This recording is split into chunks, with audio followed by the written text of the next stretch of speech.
What's going on, guys? Knights here, bringing you a Mordhau class guide video. And the purpose of this video is not only to show you different builds, different layouts, but I'm hoping it will help you guys open your eyes to new play styles, new class setups, and how to lay out your interface. So that's actually what I'm going to touch on first, and that is how to properly organize your mercenary interface list. My main recommendation, so if you show the defaults here, see how their names are all kind of minimal and unique. I don't think you can continue this. I mean, you can if you're gonna have, you know, less than 5 or 6 classes, but anything more than that, it gets confusing and you start to lose track of what classes you like better, what classes are just for memes and things like that. So I want you to quickly first see how I have it laid out.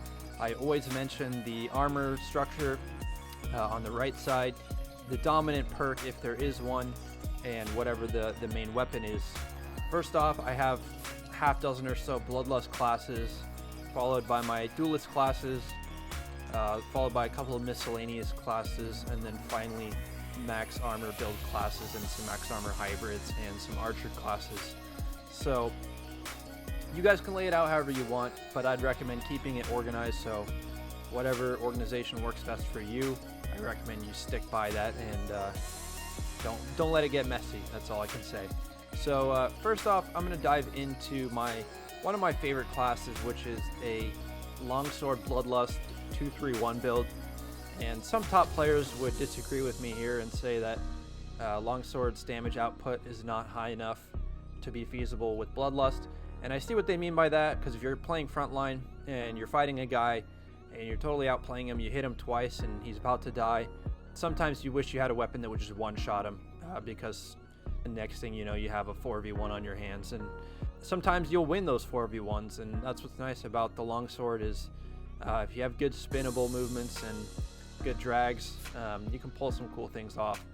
Definitely a very consistent class, and you know, the only thing I can say is try to avoid rushing into big hordes of people, whereas like Maul or something like that would be sort of an ideal play style sometimes. So be cautious of getting into more than 1v1 situations, and definitely give this class a shot.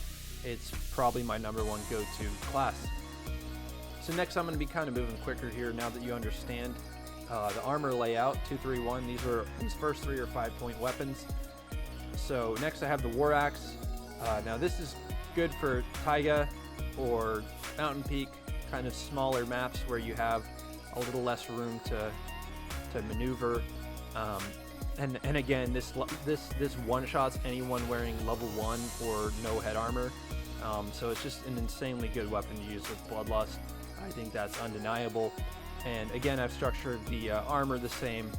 With closer range weapons, it's very important that you have at least a level 2 helm in most cases. So that's another piece of advice I can say, is if you're going to be getting in close, make sure you have level 2 or level 3 head armor. Next I have the Messer, another 5-point weapon, and this is better for slashing. Super good weapon for Bloodlust. It's definitely feasible, and with this armor build, it can be unstoppable at times. So definitely check it out, you guys. I highly recommend this 2-3-1 build with Bloodlust and your 5-point weapon. Next is a 6-point weapon. I just sacrificed the leg armor, so it's a little higher risk, a little higher reward, but it can definitely be a strong class as well. Next I have the Greatsword 2-2-0. Again, another it's actually a 7-point weapon, I believe. Yeah, 7-point weapon. And yeah, I sacrificed the leg armor, but your upper body is fairly solid still. So yeah, it's not necessarily an ideal weapon to be using with Bloodlust, but it can still, you can pull some really cool things off with it, and it's a good class to have in your inventory. Next I have the Maul 2-2-0 Bloodlust and the Executioner 2-2-0 Bloodlust, and I think these are kind of your two mainstream builds that synergize really well with Bloodlust. So yeah, definitely have a look into those classes. Next I have the Evening Star. It's an 8-point weapon. It's a 1-2-0 build. Again, very high risk, very high reward. If you have really good footwork and can avoid getting hit in most circumstances, then this is a really good class for you. Same with the Zweihander 0-1-0 build. light armor, but you have a really high damage output weapon, so high risk, high reward, but you could still have some really high frag games, so I highly recommend checking those two out. Next I have my dual classes. SW stands for Second Wind, and Duelist Second Wind Longsword 333, so just max armor. Second Wind, if you don't know what it is, it gives you 3 extra stamina on each hit, so this is one of the only perks that benefits actual duels, aside from possibly Acrobat or Dodge. Feel free to leave me any comments below if you have anything else you'd like to use during duels. But yeah, it's one of the main perks I recommend for dueling. Here's the same class, but I took one leg armor off and gave him a cleaver. So in case I get outstammed, I have that backup weapon. So it really depends on who you're going against. If you're fighting good players and you're getting outstammed consistently, I would recommend this class, or if you're like pubbing on the duel lobby, then I recommend this class. Next, I have kind of miscellaneous classes here. This is a Second Wind Falchion Buckler 332, or 322, I'm sorry. I recommend having heavy armor on your helmet, just because your sword is shorter here, so you're gonna have to be in a lot closer range at times, and you're gonna take some heavy hits to the head, and some players might get frustrated about not being able to hit your torso because of the buckler. So they're gonna go for your legs and your head, so that's why I've kind of beefed up the leg and head armor in this scenario. Next I have Dodge Buckler Falchion 221, and I believe he has a bandage as well, so I'm gonna add that into the title. But this is a good class. I'm not much of a Dodge player, but I made this for all you Dodge fanboys out there, so you don't get salty at me in comments saying, oh, but Knights, Dodge is actually a top tier build. Well, yeah, it's not bad, but it's just not necessarily my playstyle. Next, I have the Armored Zwei.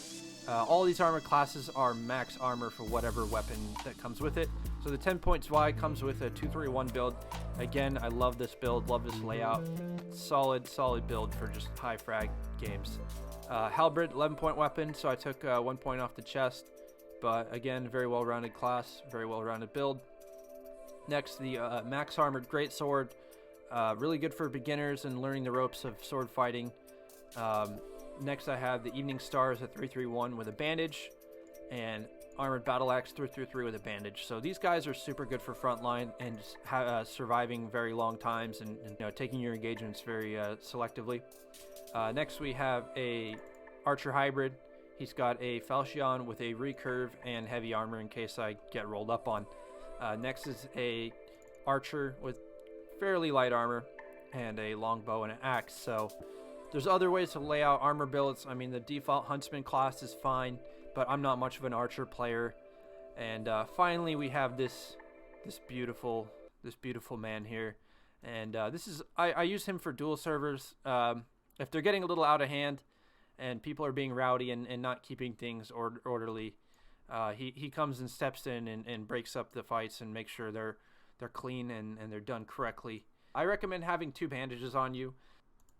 It's very nice of you to be able to give whoever wins the duel their health back instantly and keep the fights going. It keeps it interesting. People appreciate you as being a referee more too if you're giving them health. So I really hope this video helped you guys out. I plan a lot more Mordhau content coming up here in the next few weeks, and I hope to see you guys out on that battlefield. Peace.